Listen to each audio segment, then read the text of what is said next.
السلام عليكم ورحمة الله وبركاته. بسم الله الرحمن الرحيم. الحمد لله رب العالمين، وصلى الله وسلم وبارك على سيدنا محمد وعلى آله وصحبه ومن تبعهم بإحسان إلى يوم الدين. أما بعد. പ്രിയമുള്ളവരെ, നബി സല്ലല്ലാഹു അലൈഹി വസല്ലമ തങ്ങൾക്ക് വിശ്രമിക്കാൻ വേണ്ടി സംവിധാനിച്ചിരുന്ന ഖൈമയിൽ നിന്ന് സയുഹ്സമുൽ ജംഉ വയുവല്ലൂന ദുബുർ ബലിസ്സാഅത്തു മൗഇദുഹും വസ്സാഅത്തു അദ്ഹാ വഅമർ എന്ന ആയത്തുകൾ പാരായണം ചെയ്തുകൊണ്ട് ആ ഖൈമയിൽ നിന്ന് പുറത്തു വന്ന് യുദ്ധത്തിന് ബഹുമാനപ്പെട്ട സഹാബത്തിനെ പ്രേരിപ്പിച്ചുകൊണ്ട് അവരുടെ അണികൾ ശരിയാക്കി അവർ ദിക്റും സ്വലാത്തും ഒക്കെ ചൊല്ലിക്കൊണ്ട് ക്ഷമയോടുകൂടെ നിൽക്കുന്ന അവസ്ഥയിലേക്ക് ക്രമീകരിച്ചു. അല്ലാഹു തആല ഖുർആനിൽ തന്നെ പറഞ്ഞുവല്ലോ, യാ അയ്യുഹല്ലദീന ആമനൂ ഇദാ ലഖീതും ഫിഅതൻ ഫസ്ബുതു വദ്കുറുല്ലാഹ കസീറൻ ലഅല്ലകും തുഫ്ലിഹൂൻ. ഓ സത്യവിശ്വാസികളെ, നിങ്ങൾ ശത്രു സൈന്യത്തെ കാണുമ്പോൾ ഉറച്ചു നിൽക്കണം, അല്ലാഹുവിനെ ധാരാളമായി ഓർക്കുകയും ദിക്ർ ചൊല്ലുകയും വേണം, നിങ്ങൾ വിജയിക്കുന്നവരാവാൻ.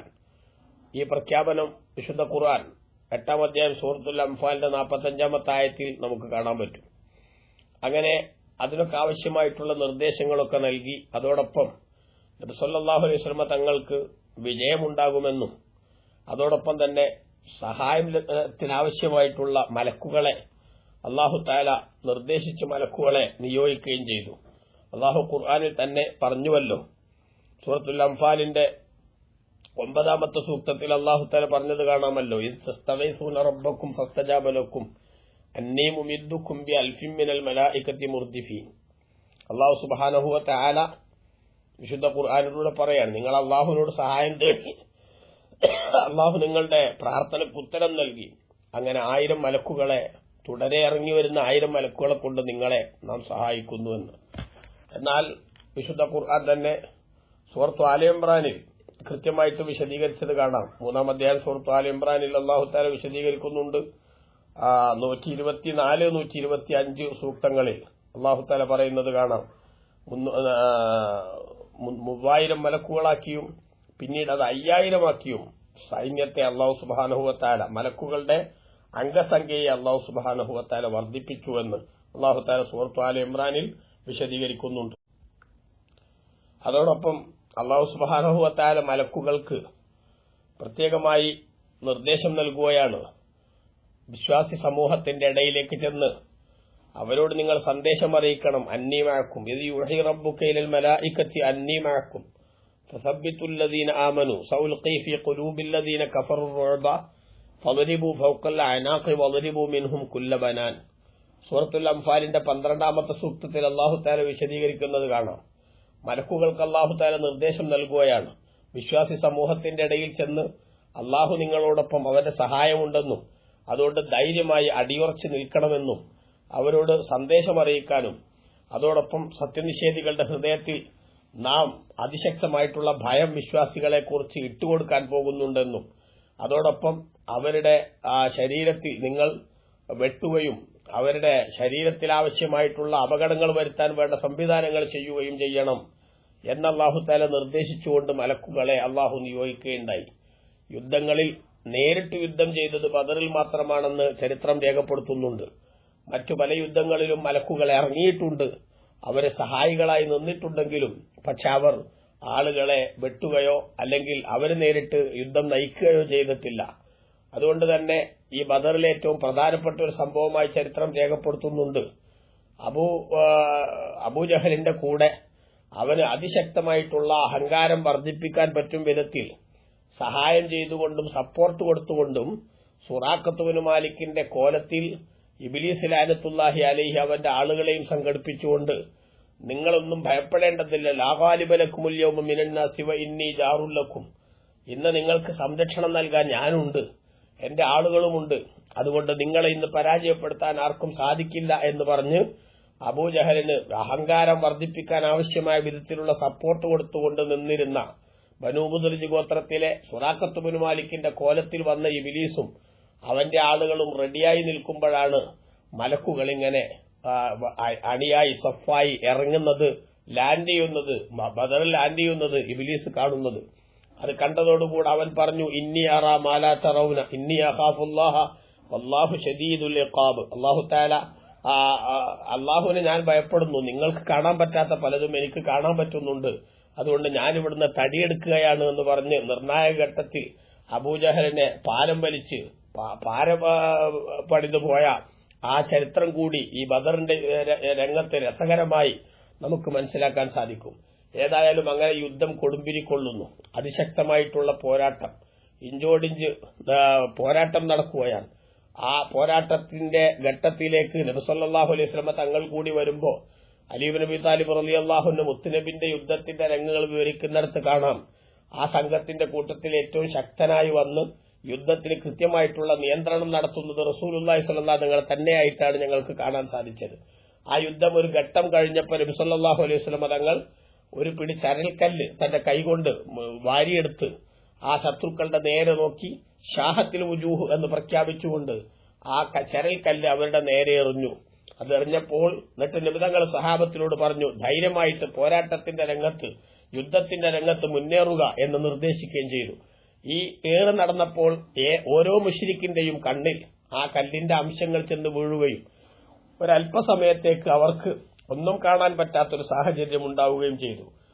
ആ നിമിഷങ്ങളെ ശരിക്കും ഉപയോഗപ്പെടുത്താനും ശത്രുക്കളെ തടവുപുള്ളികളാക്കി പിടിക്കാനും ചിലരെ കൊന്നുകളയാനുമുള്ള അവസരം അല്ലാഹു സുബ്ഹാനഹു വ തആല നൽകി. അതാണ് ഖുർആൻ പറഞ്ഞത്, ഫലം തഖ്തുലൂഹും വലാകിന്നല്ലാഹ ഖതലഹും വമാ റമൈത ഇദ് റമൈത വലാകിന്നല്ലാഹ റമാ. അല്ലാഹു തആല വിശുദ്ധ ഖുർആനിൽ അംഫാലിന്റെ 17-ാമത്തെ ആയത്തിൽ വിശദീകരിച്ചില്ലേ. അപ്പൊ അല്ലാഹു സുബ്ഹാനഹു വ തആല അത്ഭുതകരമായി നിമിഷനേരം കൊണ്ട് വലിയ സഹായം വിശ്വാസികൾക്ക് നൽകി. അതോടുകൂടെ മുശ്രിക്കുകളുടെ കൂട്ടത്തിൽ നിന്ന് 70 പേർ കൊല്ലപ്പെടുകയും 70 ആളുകളെ തടവുപുള്ളികളാക്കി മുസ്ലിങ്ങൾ പിടിക്കുകയും ചെയ്തു.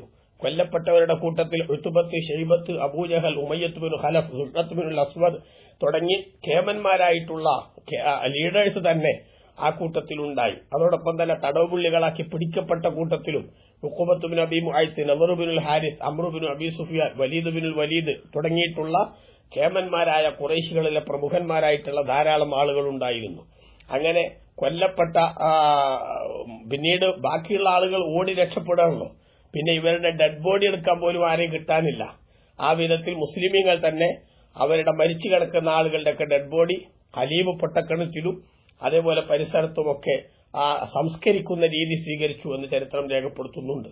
അങ്ങനെ യുദ്ധം അവസാനിച്ചു. മുസ്ലിമീങ്ങളെ സംബന്ധിച്ചിടത്തോളം വല്ലാത്ത ആവേശകരമായ വിജയവും ശത്രുക്കളെ സംബന്ധിച്ചിടത്തോളം നാണം കെട്ട തോൽവിയും സമ്മാനിച്ചുകൊണ്ട് സത്യവും അസത്യവും വേർതിരിച്ച് മനസ്സിലാക്കാൻ സഹായകമായിട്ടുള്ള യുദ്ധം. ഒരിക്കലും തന്നെ ഒരു വിജയത്തിന്റെ മാനദണ്ഡം ആൾബലമല്ല, വിജയത്തിന്റെ മാനദണ്ഡം ആയുധബലമല്ല. ഭൗതിക സംവിധാനങ്ങളുടെ എല്ലാ കണക്കുകൂട്ടലും ഭദ്രമായാലും അല്ലാഹു ആകുന്ന യജമാനന്റെ സംരക്ഷണവും അവന്റെ സഹായവും ലഭിച്ചില്ലെങ്കിൽ അതെല്ലാം വാസ്തവത്തിൽ വെറും കുമിള പോലെ പൊട്ടി തകർന്ന് തരിപ്പണമാകുന്ന സാഹചര്യം ഉണ്ടാകുമെന്ന് കൃത്യമായി മനുഷ്യന് ബോധ്യപ്പെടുത്താനും അള്ളാഹുവിന്റെ സഹായം ലഭിക്കാൻ പറ്റും വിധത്തിലേക്ക് മനുഷ്യൻ ആത്മീയമായി ഔന്നിത്യത്തിന്റെ പടവുകൾ ചവിട്ടിക്കേറുന്ന രീതി സ്വീകരിക്കുകയും അതിൽ വിജയിക്കുകയും ചെയ്താലേ ആത്യന്തികമായി വിജയമുണ്ടാവുകയുള്ളൂ എന്നതിനാവശ്യമായ കൃത്യമായ പാഠം അല്ലാഹു തആല ബദറിൽ നൽകുകയാണ്. 300 ചില്ലാനം വരുന്ന നിരായുധരായിട്ടുള്ള മുസ്ലിമീങ്ങൾ, 1000-ഓളം വരുന്ന സർവായുധ സജ്ജരായ ശത്രു സമൂഹത്തെ ഇவ்விധം നിലം പരിശാക്കിയെങ്കിൽ അതിന്റെ കാരണം ഒന്നേ ഉള്ളൂ, യഥാർത്ഥത്തിൽ സഹായിക്കുന്നവൻ അള്ളാഹുവാണ്. ആ അള്ളാഹുവിന്റെ സഹായം വിശ്വാസികളോടൊപ്പമായിരുന്നു. വിശ്വാസികൾക്ക് പക്ഷേ അള്ളാഹുവിന്റെ സഹായം ലഭിക്കണമെങ്കിൽ ആ വിശ്വാസികൾക്ക് ഉണ്ടാവേണ്ട ചില ക്വാളിറ്റികളുണ്ട്, ചില മഹത്വങ്ങളുണ്ട്. ആ മഹത്വങ്ങൾ സാംശീകരിച്ചുകൊണ്ട് അവരുടെ ജീവിതം ക്രമീകരിച്ച് മുന്നോട്ട് പോകണം. അതിൽ ബഹുമാനപ്പെട്ട സഹാബത്ത് വിജയിച്ചു. അള്ളാഹുവിനോടും അവന്റെ റസൂലിനോടുമുള്ള കറകളഞ്ഞ മഹബത്തിന്റെ അത്ഭുതകരമായിട്ടുള്ള ശൈലി, ക്ഷമയും അതോടൊപ്പം തന്നെ അർപ്പണബോധവും കൈമുതലാക്കിയുള്ള ജീവിതം, അള്ളാഹുവും അവന്റെ റസൂലും എന്താണോ പറയുന്നത് അത് നടപ്പാക്കാൻ കൃത്യമായി നിലക്കൊള്ളുമെന്നുള്ള പ്രതിജ്ഞ ചെയ്തുകൊണ്ടുള്ള പ്രവർത്തനങ്ങൾ, അതൊക്കെയാണ് വാസ്തവത്തിൽ ഒരു മനുഷ്യന്റെ ഏറ്റവും പ്രധാനപ്പെട്ട ക്വാളിറ്റി. ആ ക്വാളിറ്റി ശരിക്കും നിലനിർത്തി ബദരീങ്ങൾ. അതുകൊണ്ട് തന്നെ അള്ളാഹു തആല അവരെ സഹായിച്ചു. ഭൗതിക സംവിധാനങ്ങളെല്ലാം എതിരായിട്ടും മുസ്ലിമീങ്ങൾക്ക് അള്ളാഹുവിന്റെ ആത്മീയ സഹായം മുഖേന വലിയ വിജയത്തിന്റേതായിട്ടുള്ള സാഹചര്യങ്ങൾ ഉണ്ടായി. ശത്രുക്കൾ തോറ്റോടിയെന്ന് മാത്രമല്ല, ഓടുന്നിടത്ത് പുല്ല് മുളക്കാത്ത വിധത്തിലുള്ള ഓട്ടമെന്ന് സാധാരണ നാടൻ ഭാഷയിൽ പറയാറില്ലേ, അவ்விധത്തിലാണ് ബാക്കിയുള്ള ആളുകൾ ഓടി രക്ഷപ്പെട്ടത്. അങ്ങനെ യുദ്ധം അവസാനിച്ചു. ശത്രുക്കളുടെ പൊടി പോലുമില്ല കണ്ടുപിടിക്കാൻ എന്ന അവസ്ഥയിൽ അവർ മുഴുവനും സ്ഥലം കാലിയാക്കി. അല്ലാത്തവർ മരിച്ചും അതേപോലെ മുസ്ലിമീങ്ങൾ തടവുപുള്ളികളാക്കി പിടിച്ചും അവര് ബാക്കിയുള്ള ആളുകളുടെ ചരിത്രവും ഇങ്ങനെ വന്നു. അത് കഴിഞ്ഞതിന് ശേഷം സാധാരണ ഒരു യുദ്ധം അവസാനിച്ചാൽ നബി സല്ലല്ലാഹു അലൈഹി വസല്ലം തങ്ങളുടെ ഒരു പൊതുരീതിയുണ്ട്. യുദ്ധം കഴിഞ്ഞിടത്ത് തന്നെ 3 ദിനം റസൂലുള്ളാഹി സ്വല്ലല്ലാഹു അലൈഹി വസല്ലം തങ്ങൾ താമസിക്കും. ആ 3 രാത്രികൾ അവിടെ താമസിക്കുന്നത് എന്തിനാണ്? അവർ തങ്ങളുടെ കൂടെയുള്ള വാഹനങ്ങൾക്ക് ഒരു ആശ്വാസത്തിന്, അതോടൊപ്പം തന്നെ യുദ്ധം ചെയ്ത് ക്ഷീണിച്ച സഹാബത്തിന് ആവശ്യമായിട്ടുള്ള റെസ്റ്റ് ലഭിക്കുന്നതിന്, അതോടൊപ്പം വിജയം സത്യത്തിന്റെ പക്ഷത്തും മുസ്ലിമീങ്ങളുടെ പക്ഷത്തുമാണെന്ന് ഒരിക്കൽ കൂടി ഗ്രൗണ്ട് റിയാലിറ്റി ബോധ്യപ്പെടുത്തിക്കൊണ്ട് ശത്രുക്കളുടെ മനസ്സിലേക്ക് ബോധ്യമുണ്ടാക്കാൻ മുഹമ്മദ് നബി സല്ലല്ലാഹു അലൈഹി വസല്ലം തങ്ങളും അനുയായികളും യുദ്ധം കഴിഞ്ഞ് ഉടനെ തടിയെടുത്തോണ്ടാണ്, അല്ലെങ്കിൽ ഞങ്ങൾ ഒരിക്കൽ കൂടി ഒരു വരവ് വന്നേനെ എന്ന് ശത്രുക്കൾക്ക് പിന്നീട് പറയാനുള്ള അവസരമില്ലാതാക്കാൻ, ഇനിയും ആരെങ്കിലും യുദ്ധത്തിന് വരുന്നുണ്ടെങ്കിൽ വന്നോളൂ, നിങ്ങളുമായി മുട്ടാൻ ഞങ്ങൾ റെഡിയാണ് എന്ന ഒരു ശക്തമായിട്ടുള്ള ധൈര്യത്തിന്റെ പ്രഖ്യാപനം നടത്താൻ കൂടിയാണ് റസൂലുള്ളാഹി സ്വല്ലല്ലാഹു അലൈഹി വസല്ലം ഇவ்விதം 3 ദിനം അവിടെ താമസിക്കുക. അതോടൊപ്പം തന്നെ ആ യുദ്ധം നടന്ന മണ്ണ്, ആ മണ്ണിൽ നേരത്തെ അക്രമകാരികളായിട്ടുള്ള അപകടകാരികളായിട്ടുള്ള കുഫറിന്റെയും ഷിർക്കിന്റെയും ആശയങ്ങൾ കൊണ്ട് മലീമസമായ ആ സംവിധാനങ്ങൾ നിലനിർത്താൻ പടപൊരുതിയിട്ടുള്ള ആളുകളുടെ വിവരക്കേടിന്റെ അങ്ങേയറ്റത്തെ മ്ലേച്ഛമായിട്ടുള്ള ഒരു ശൈലിയുടെ സാഹചര്യങ്ങളൊക്കെ നടന്ന ആ മണ്ണ് വിശ്വാസികളുടെ ഇബാദത്തുകൊണ്ട് അള്ളാഹുവിന് ശുക്ർ രേഖപ്പെടുത്തി ഒരു 3 ദിവസം അവിടെ കഴിച്ചുകൂട്ടുക എന്ന രീതി കൂടി അവിടെ സ്വീകരിക്കുന്നുണ്ട് എന്ന് ബഹുമാനപ്പെട്ട പണ്ഡിതന്മാർ രേഖപ്പെടുത്തുന്നുണ്ട്. അങ്ങനെ 3 ദിവസം ബദറിൽ താമസിച്ച് അവിടുന്ന് റസൂലുള്ളാഹിയും സഹാബത്തും മദീനയിലേക്ക് മടങ്ങുന്ന നേരത്ത് ഈ ഖലീബ് പൊട്ടക്കിണറിൽ ഖുറൈശികളുടെ കൂട്ടത്തിലെ കേമന്മാരെ അടക്കിയിട്ടുള്ള സ്ഥലത്ത് വന്ന് അള്ളാഹുവിന്റെ റസൂല് അവരെ ഓരോരുത്തരെയും പേരെടുത്ത് വിളിച്ചുകൊണ്ട് അദ്ദേഹത്തിന്റെ പേരും അയാളുടെ വാപ്പാന്റെ പേരും ചേർത്ത് വിളിച്ചുകൊണ്ട് ബഹുമാനപ്പെട്ട നബി സല്ലല്ലാഹു അലൈഹി വസല്ലം ചോദിച്ചു, അയസുറുക്കും അന്നക്കും അതാഅത്തുമുല്ലാഹ വറസൂല, അള്ളാഹുവിനെയും റസൂലിനെയും അനുസരിച്ചാൽ അത് നിങ്ങൾക്ക് സന്തോഷം നൽകുമായിരുന്നു എന്ന് ഇപ്പൊ ബോധ്യം വരുന്നില്ലേ? ഫഇന്നാ ഖദ് വജദ്നാ മാ വഅദനാ റബ്ബുനാ ഹഖ്ഖാ, ഞങ്ങളുടെ നാഥൻ വാഗ്ദാനം ചെയ്തത് ഞങ്ങൾക്ക് സത്യമായി പുലർന്നിട്ടുണ്ട്, ഞങ്ങൾക്ക് അനുഭവവേദ്യമായിട്ടുണ്ട്. ഫഹൽ വജദ്തും മാ വഅദ റബ്ബുക്കും ഹഖ്ഖാ, നിങ്ങളോട് നിങ്ങളുടെ നാഥൻ വാഗ്ദാനം ചെയ്ത പരാജയത്തിന്റെ ആ കയ്പുനീര് അത് വരുമെന്ന ആ യാഥാർത്ഥ്യം സത്യമായി നിങ്ങൾക്കും അനുഭവിച്ചില്ലേ എന്ന് നബി സല്ലല്ലാഹു അലൈഹി വസല്ലം തങ്ങൾ മരിച്ചുപോയവരോട് സംസാരിച്ചു.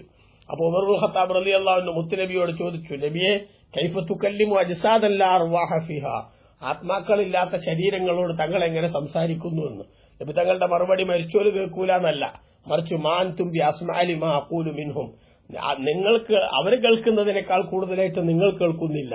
പക്ഷേ ഗൈറ അന്നഹും ലാ യസ്തതിഊന അൻ യറുദ്ദു അലയ്യ ശൈഅ, അതിന് പ്രത്യഭിവാദ്യം ചെയ്യാനോ മറുപടി പറയാനോ അവർക്ക് സാധിക്കുന്നില്ല.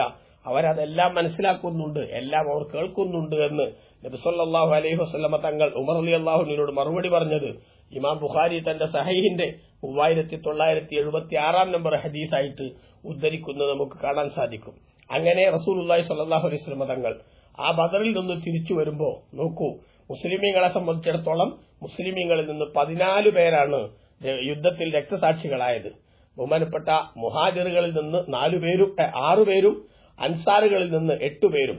മുഹാജിറുകളിലുള്ള ആ 6 പേർ ഉബൈദത്ത് ബിനുൽ ഹാരിസ് റളിയല്ലാഹു അൻഹു, ഉമൈർ ബിൻ അബി വഖാസ് റളിയല്ലാഹു അൻഹു, ദുശ്ശിമാലൈനി ഉമൈർ ബിൻ അബ്ദി അംരിൻ അൽ ഖുസാഇ റളിയല്ലാഹു അൻഹു, ആഖിൽ ബിൻ ബുക്കൈർ റളിയല്ലാഹു അൻഹു, മെഹജഅബ് ബിൻ സാലിഹ്, ഉമർ ഇബ്നുൽ ഖത്താബ് റളിയല്ലാഹു അൻഹുവിന്റെ അടിമയായിരുന്നു നേരത്തെ, പിന്നീട് അടിമത്തത്തിൽ നിന്ന് മോചിപ്പിച്ച് നേരത്തെ തന്നെ ഇസ്ലാമിലേക്ക് വന്നിട്ടുള്ള ആളാണ് ഉമർ റളിയല്ലാഹു അൻഹുവിന്റെ മൗലിയായ മെഹജഅബ് ബിൻ സാലിഹ് റളിയല്ലാഹു അൻഹു. ഈ 6 പേരാണ്. അതുപോലെ സഫ്വാൻ ബിൻ ബൈളാ റളിയല്ലാഹു അൻഹു. ഈ 6 പേരാണ് മുഹാജിറുകളിൽ നിന്ന് രക്തസാക്ഷികളായത്. അൻസാറുകളിൽ നിന്ന് 8 പേരാണ്. സഅദ് ബിൻ ഖൈസമ റളിയല്ലാഹു അൻഹു, മുബശ്ശിർ ബിൻ അബ്ദുൽ മുൻദിർ റളിയല്ലാഹു അൻഹു, യസീദ് ബിൻ ഹാരിസ് റളിയല്ലാഹു അൻഹു, ഉമൈർ ബിൻ ഹുമാം റളിയല്ലാഹു അൻഹു, റാഫി' ബിൻ മുഅല്ല റളിയല്ലാഹു അൻഹു, ഹാരിസത്ത് ബിൻ സുറാഖത്ത് റളിയല്ലാഹു അൻഹു, ഔഫ് ബിൻ ഹാരിസ് റളിയല്ലാഹു അൻഹു, മുഅദ്ദദ് ബിൻ ഹാരിസ് റളിയല്ലാഹു അൻഹു. ഇതാണ് 8 പേർ. അങ്ങനെ 14 പേര് യുദ്ധത്തിൽ രക്തസാക്ഷികളായി. ഇവരുടെയൊക്കെ കുടുംബങ്ങൾക്ക് യുദ്ധത്തിൽ നിന്ന് ലഭിച്ച സമരാർജിത സമ്പത്തിന്റെ ഒരു വിഹിതം നബി സല്ലല്ലാഹു അലൈഹി വസല്ലം തങ്ങൾ എത്തിച്ചു കൊടുത്തു എന്ന് ചരിത്രത്തിലുണ്ട്. ഇനി മുസ്ലിമീങ്ങളെ സംബന്ധിച്ചിടത്തോളം അവര് ബദറിൽ നിന്ന് യാത്ര പോകാനുള്ള ഒരുക്കങ്ങളൊക്കെ നടത്തിക്കൊണ്ടിരിക്കുകയാണ്. എന്നാൽ ആ ബദറിൽ നിന്ന് തിരിച്ചു പോകുമ്പോൾ ഗനീമത്ത് സ്വത്ത്, വിജയത്തിൽ ലഭിച്ച സമരാർജിത സമ്പത്ത് അത് ഓഹരി ചെയ്യുന്നതിൽ റസൂലുള്ളാഹി ബദറിൽ പങ്കെടുക്കാത്ത ചിലരെ കൂടി പരിഗണിച്ചു. അതാണ് വിവിധ കാരണങ്ങൾ കൊണ്ട് ഈ യുദ്ധത്തിൽ ബദറിലേക്ക് റസൂൽ പുറപ്പെട്ടപ്പോ കൂടെ വരാതിരുന്ന ചില ആളുകൾ. അപ്പൊ നമ്മൾ അസ്മാഉൽ ബദർ ചൊല്ലുമ്പോ പേര് പറയുന്നവരുടെ കൂട്ടത്തിൽ ചിലരെ ചരിത്രത്തിൽ പരിശോധിച്ചാൽ ബദറിൽ പങ്കെടുത്തതായിട്ട് നമുക്ക് കാണില്ല. ഉദാഹരണമായിട്ട് ബഹുമാനപ്പെട്ട ഉസ്മാൻ ബിൻ അഫ്ഫാൻ റളിയല്ലാഹു അൻഹു. ഉസ്മാൻ ബിൻ അഫ്ഫാൻ റളിയല്ലാഹു അൻഹു തന്റെ ഭാര്യയായിട്ടുള്ള റസൂലുള്ളാഹിന്റെ പൊന്നുമോൾ റുഖിയ ബീബി റളിയല്ലാഹു അൻഹയ്ക്ക് അതിശക്തമായ രോഗമുള്ളതുകൊണ്ട് അവരെ ശുശ്രൂഷിക്കാനും അതേപോലെ തന്നെ അവർക്ക് വേണ്ട പരിചരണം നടത്താനും അവിടെ നിൽക്കാൻ റസൂൽ നിർദ്ദേശിച്ചതായിരുന്നു. അതുകൊണ്ട് തന്നെ ഉസ്മാൻ ബിൻ അഫ്ഫാൻ റളിയല്ലാഹു അൻഹു ആ കൂട്ടത്തിൽപ്പെട്ടയാളാണ്. അതോടൊപ്പം തന്നെ ബഹുമാനപ്പെട്ട റസൂലുള്ളാഹി സ്വല്ലല്ലാഹു അലൈഹി വസല്ലം തങ്ങൾ അബൂ ഉമമത്ത് ബിൻ സഅലബത്ത് അൽ അൻസാരി റളിയല്ലാഹു അൻഹു സുഖമില്ലാത്ത ഉമ്മയെ സംരക്ഷിക്കാൻ വേണ്ടി റസൂലുള്ളാഹിന്റെ നിർദ്ദേശപ്രകാരം നിന്നതാണ്. അബൂ ലുബാബ റളിയല്ലാഹു അൻഹു നമ്മൾ നേരത്തെ ചരിത്രത്തിൽ നമ്മൾ പറഞ്ഞതുപോലെ മദീനയുടെ അധികാരം ഏൽപ്പിച്ചുകൊണ്ട് മദീനത്തേക്ക് റസൂൽ തിരിച്ചു പറഞ്ഞയച്ചത്. അബ്ദുല്ലാഹി ബിൻ ഉമ്മ മക്തും റളിയല്ലാഹു അൻഹു നിസ്കാരത്തിൽ മറ്റു നേതൃത്വം നൽകാൻ നേരത്തെ തന്നെ റസൂലുള്ളാഹി മദീനത്ത് നിർത്തിയത്. അതോടൊപ്പം തന്നെയുള്ള കുറെ സഹാബികൾ അങ്ങനെയുണ്ട്, വിവിധ കാരണങ്ങൾ കൊണ്ട് കൂടെ വരാതിരുന്നവർ. അവർക്കൊക്കെ ഈ യുദ്ധത്തിന്റെ പങ്ക് നബി സല്ലല്ലാഹു അലൈഹി വസല്ലം തങ്ങൾ നിശ്ചയിക്കുകയും അവരൊക്കെ ഈ കൂട്ടത്തിൽ പ്രത്യേകം പരിഗണിക്കുകയും ചെയ്തു എന്ന് കാണാം. ആ കൂട്ടത്തിൽ ഏറ്റവും പ്രധാനപ്പെട്ട ഒരു വ്യക്തിത്വമാണ് മദീനയിലെ അൻസാരികളുടെ മറ്റൊരു നേതാവായ സഅദ് ബിൻ മുആദ് റളിയല്ലാഹു അൻഹു യുദ്ധത്തിൽ സംബന്ധിച്ചു. സഅദ് ബിൻ ഉബാദത്ത് റളിയല്ലാഹു അൻഹു ഹസ്റജ് ഗോത്രത്തിലെ ലീഡർഷിപ്പ് കൊണ്ട് അനുഗ്രഹിക്കപ്പെട്ട മഹാനവകൾ. അവർക്ക് പാമ്പ് കടിയേറ്റ് വിഷം തീണ്ടിയ കാരണത്താൽ മദീനയിൽ തന്നെ നിൽക്കേണ്ടി വന്നതാണ് എന്ന് ചരിത്രം രേഖപ്പെടുത്തുന്നുണ്ട്. അങ്ങനെയുള്ള ആളുകൾ അവർക്ക് അള്ളാഹുവിന്റെ റസൂല് യുദ്ധത്തിൽ പങ്കെടുത്തവർക്കുള്ളതുപോലത്തെ മഹത്വവും പ്രഖ്യാപിച്ചു. ഇനി നിങ്ങൾ നോക്കൂ, ആ യുദ്ധത്തിൽ സംബന്ധിക്കാത്ത കൂട്ടത്തിൽപ്പെട്ട ഒരാളാണല്ലോ അബൂലഹബ്. നേരത്തെ നമ്മളത് വിശദീകരിച്ചിട്ടുണ്ട്. അയാൾക്ക് അസുഖമായതുകൊണ്ട് അദ്ദേഹം പകരം ഒരാളെ നിശ്ചയിച്ചു കൊടുത്തു എന്ന്. എന്നാൽ ആ അബൂലഹബ് യുദ്ധത്തിൽ മക്കയുടേതായിട്ടുള്ള തിരിച്ചടിയുടെ വാർത്ത അത് മക്കയിലെത്തിയപ്പോ മക്കത്താൽ വല്ലാത്ത പരിഭ്രമം പരന്നു, വല്ലാത്ത നാണക്കേടുണ്ടായി. സ്ത്രീകൾ മുടിമുറിച്ച് ദുഃഖം രേഖപ്പെടുത്തുന്ന അവസ്ഥയുണ്ടായി. അതേപോലെ ഒട്ടകങ്ങളെയും കുതിരകളെയും ഒക്കെ അറുത്ത് കളയുന്ന അവസ്ഥ എന്ന് പറഞ്ഞാൽ ഇനി എന്തിന് ജീവിക്കണം എന്നൊരവസ്ഥയിലേക്ക് അവരുടെ മൈൻഡ് മാറുകയാണ്. അങ്ങനെ ആ കൂട്ടത്തിൽ ആ സമയത്താണ് Abu Sufyan bin Harith bin Abdul Muttalib അദ്ദേഹം അങ്ങോട്ട് കടന്നു വന്ന് അബൂലഹബിന്റെ അടുത്ത് ചെന്നിരുന്നു. അപ്പൊ ആളുകൾ ചുറ്റുഭാഗത്ത് നിൽക്കുന്നുണ്ട്. ആ സമയത്ത് അബൂലഹബ് ചോദിച്ചു, അല്ല സഹോദര, എന്താണ് ഉണ്ടായത്, ജനങ്ങളുടെ അവസ്ഥ എന്താണ് എന്ന്. അബൂ സുഫിയാൻ വല്ലാതെ നിരാശയോടുകൂടെ പറയുകയാണ്. അദ്ദേഹം പറയുകയാണ്, നമ്മളെ സമൂഹം അവരവരുടെ കഴുത്ത് കത്തിയും വാസ്തവത്തിൽ ശത്രുക്കൾക്ക് അഥവാ റസൂലുള്ളാഹിന്റെ കൂടെയുള്ള മുസ്ലിമീങ്ങൾക്ക് അവരുദ്ദേശിക്കുന്ന വിധത്തിൽ അർക്കാൻ വേണ്ടി വെച്ചുകൊടുക്കുന്ന അവസ്ഥയാണ് ഉണ്ടായത്. അവരുദ്ദേശിക്കുന്നത് പോലെ നമ്മുടെ ആളുകളെ പിടിച്ചുകൊണ്ടുപോകാനുള്ള സൗകര്യം ഒരുക്കുക ചെയ്തത്. ഒരിക്കലും തന്നെ അതിന്റെ പേരിൽ ജനങ്ങളെ മാത്രം നമ്മൾ കുറ്റം പറഞ്ഞിട്ട് കാര്യമില്ല. കാരണം വളരെ പ്രത്യേകമായിട്ട് ആകാശത്തിനും ഭൂമിക്കുമിടയിൽ പ്രത്യേകമായിട്ടുള്ള ചില ആളുകളുടെ രംഗപ്രവേശനം നമുക്കവിടെ കാണാൻ സാധിച്ചിരുന്നുവെന്ന്. ആ സമയത്ത് നോക്കൂ, ബഹുമാനപ്പെട്ട നബി സല്ലല്ലാഹു അലൈഹി വസല്ലം തങ്ങളുടെ കുടുംബത്തിൽപ്പെട്ട അബ്ബാസ് എന്നവർ, റസൂലുള്ളാഹിന്റെ പിതൃവ്യനായിട്ടുള്ള അബ്ബാസ് എന്നവരുടെ അടിമയായിരുന്ന അബൂ റാഫിഅ എന്ന് പറയുന്ന ആൾ അവിടെ ഉണ്ടായിരുന്നു. അദ്ദേഹം പറഞ്ഞു, തിൽക വല്ലാഹിൽ മലായിക, അത് മലക്കുകളാണ്, മറ്റാരുമല്ല. ഇത് പക്ഷെ അബൂലഹബിന് ഇഷ്ടപ്പെട്ടില്ല. അബൂലഹബ് അദ്ദേഹത്തെ ശക്തമായിട്ട് അടിച്ചു എന്ന് മാത്രമല്ല, അദ്ദേഹത്തിന്റെ പുറത്ത് കയറി അയാളെ ഉപദ്രവിക്കുന്ന അവസ്ഥ സ്വീകരിച്ചു. അപ്പൊ അബൂ റാഫി എന്ന് പറഞ്ഞ ആളാണെങ്കിൽ വളരെ ദുർബലനായിട്ടുള്ള ഒരു മനുഷ്യനായിരുന്നു. ആ അടിക്കുന്നത് കണ്ടപ്പോ അബ്ബാസ് എന്നവരുടെ ഭാര്യ ഉമ്മുൽ ഫضൽ വന്ന് ഈ അബൂലഹബിനെ നന്നായിട്ടൊന്ന് അടിച്ചു. ആ അടി കൊണ്ട് അദ്ദേഹത്തിന്റെ തലയിൽ ശക്തമായ മുറിവുണ്ടായി. അതോടുകൂടെ അബൂലഹബ് നിന്ദ്യനായി അവിടുന്ന് എഴുന്നേറ്റ് പോവുകയും പിന്നീട് 7 ദിവസം മാത്രമേ അദ്ദേഹം ജീവിച്ചുള്ളൂ.